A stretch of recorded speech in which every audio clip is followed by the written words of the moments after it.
Good morning everyone. Well, this is our Wednesday morning tracker update and a little bit on the weather. It'll be a quick one, about 10 minutes, so we'll get straight into it. First of all, coming right over here, we can see Francesco finally arrived. He got in yesterday afternoon, so happy to see him safely there.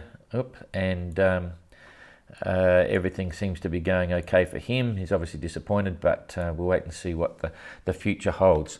So back here, we'll put the weather over the top, get that happening. And the good news is this bit of a blow that we're expecting to come down over the Cape. We've got a double Cape there. That's no good. Okay, I'll just go down and reboot that. Sorry about this.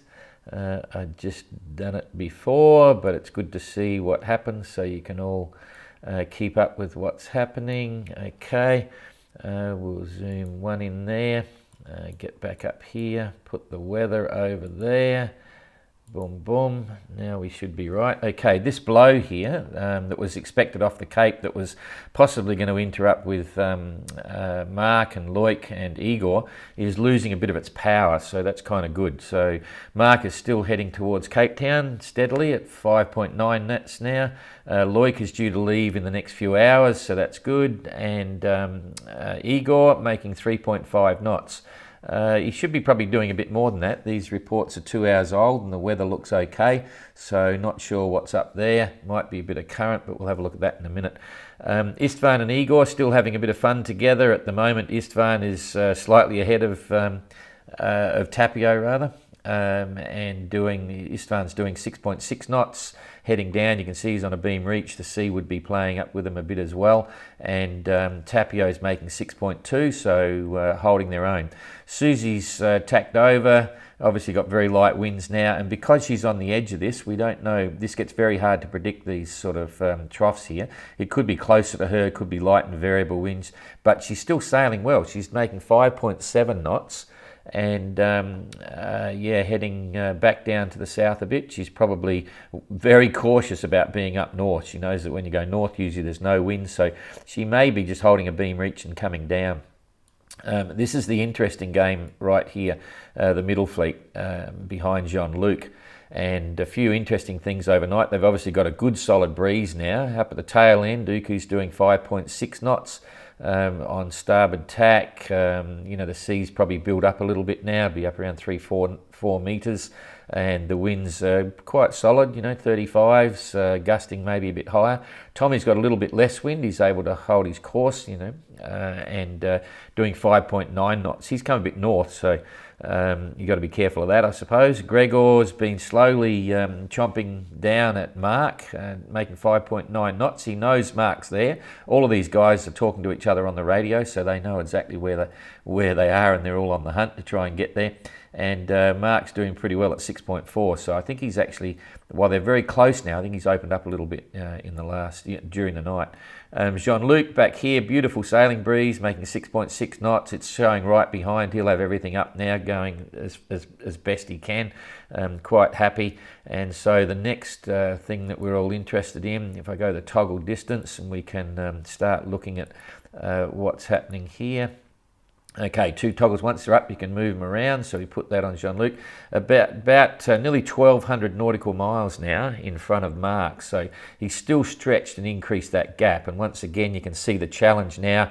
You've got 2 complete weather systems. So these guys are just not going to catch Jean-Luc.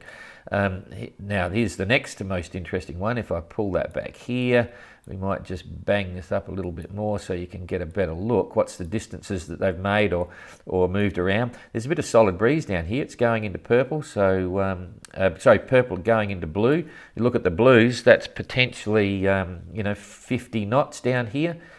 So that's pretty solid. Mark will be he's doing moving quite well, 6.4 knots, but I think he's got a lot of breeze. So, these seas are going to be up as well, which we'll have a look at in a minute, but we'll look at distances. So Gregor is only now 120 miles behind Mark. That's only a day.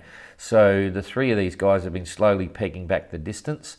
If we then go to Tommy, and remembering we only want east-west distances now, Tommy is basically 100 miles behind Gregor, like another day. And then if we leapfrog over here to Uku is 156 miles, so a little bit more than a day. So they're all in touch, and they're going to have some fun in the next week or so as it goes across. Now I'll just come back up here, and I'll open it up a bit so we can look at, just zoom it back so we can see what's going on here with the weather. Just as interest, just to see where the day-night is now. It's there's dawn, so the sun's come up for them as well. This is the night time. It's going away, so it's early in the morning for them, and that'll or just give you another idea. So we'll I'll get rid of this one. Oh, I'm pressing the wrong buttons here. Okay, we'll forget about that for the moment. So now we can stretch across. We can't quite see Jean-Luc, but anyway, we'll slide through to the weather tomorrow. We're coming forward 24 hours. You can see this thing that was going to be the big blow where the currents were has moved through really fast, and it's weakened dramatically, so that's okay.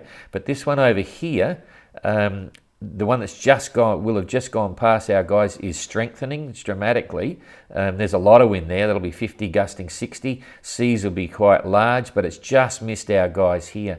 And again, you can see here's the 40th parallel. It's running along the edge there, which is another example of why we like to keep the guys up.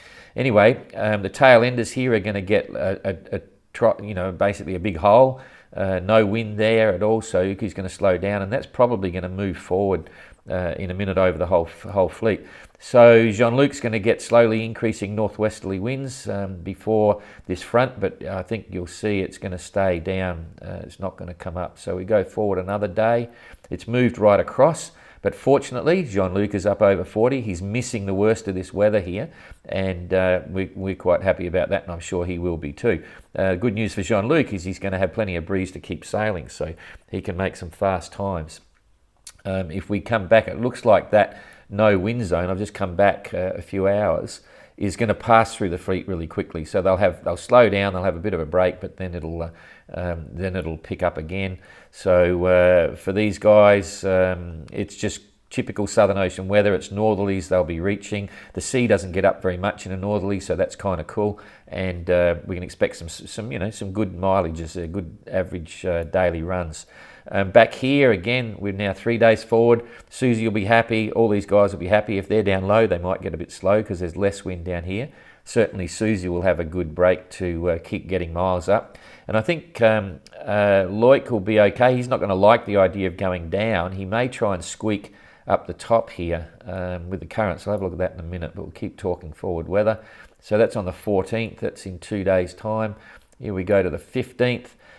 All pretty okay. Plenty of good sailing breezes without any big storms all the way through to Jean-Luc. He's going to run out of breeze here, so that'll slow him down a bit. A few people will be happy about that, including us, because we're not in Hobart until the 1st of October. we don't want him to beat us. So nice sailing there. We'll go through another day to the 16th. Again, no huge storms, just good sailing breezes. So these guys will, it's going to depend where they are. So that'll be interesting to watch in a few days' time, because if they're down here, they're going to get hooked up in this little unsettled bit.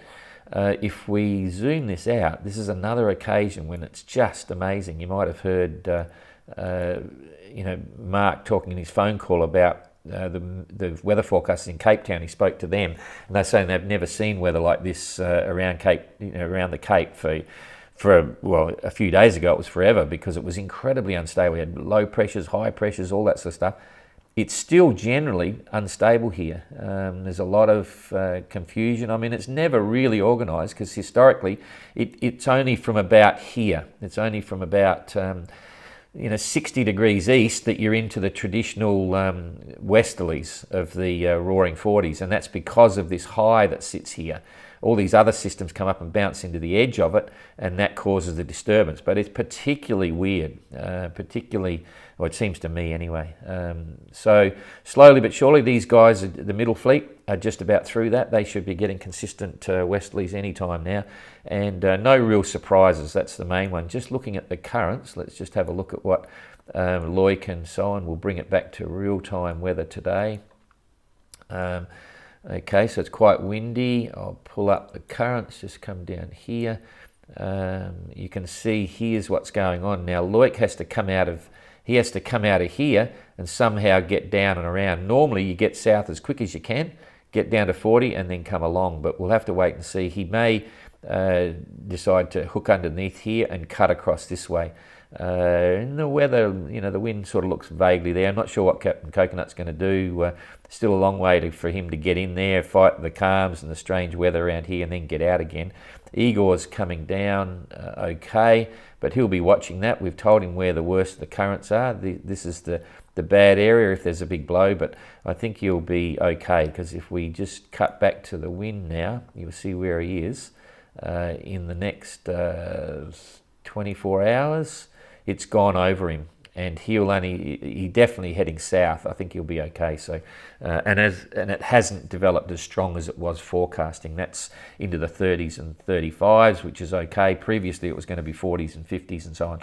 So we're all happy about that. Okay, just one quick look at the waves. Let's just have a look at the waves for some of the things that were going to happen later on. This was that one that was going through now. Yeah, they've had some big waves there, big swells. Probably this is for tomorrow. We'll come back to today and just progress it through. You can see it's reasonable now, 24 hours time when they move forward.